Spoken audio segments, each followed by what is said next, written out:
Thus heaven and earth were completed with all their array. On the seventh day, God had finished his work. He rested from all the labor he had done. God blessed the seventh day and made it holy, because on that day he rested from all his work of creating.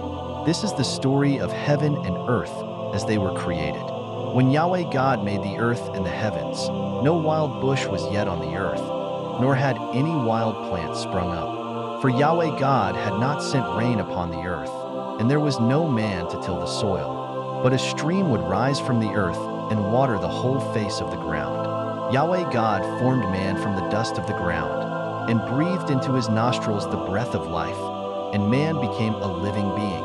Yahweh God planted a garden in Eden, in the east, and there he put the man he had formed. From the ground, Yahweh God caused every tree to grow that is pleasing to the sight and good for food. The tree of life also was in the midst of the garden, and the tree of the knowledge of good and evil. A river flowed out of Eden to water the garden, and from there it divided into 4 rivers.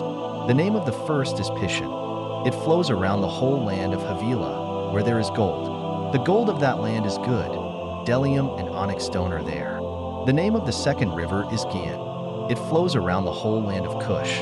The name of the third river is Tigris. It flows east of Ashur. And the fourth river is the Euphrates. Yahweh God took the man and placed him in the Garden of Eden to work it and take care of it. Yahweh God commanded the man, "You may freely eat of every tree of the garden, but of the tree of the knowledge of good and evil you shall not eat, for on the day you eat of it you shall surely die." Then Yahweh God said, "It is not good for the man to be alone. I will make a helper suitable for him."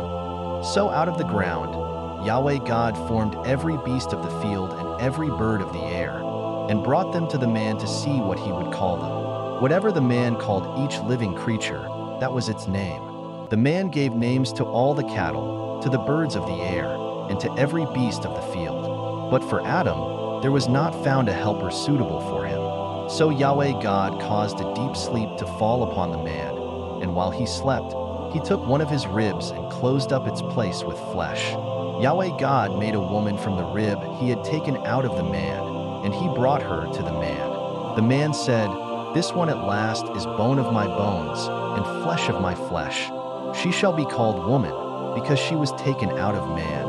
Therefore, a man shall leave his father and mother and be joined to his wife, and they shall become one flesh." And the man and his wife were both naked and were not ashamed.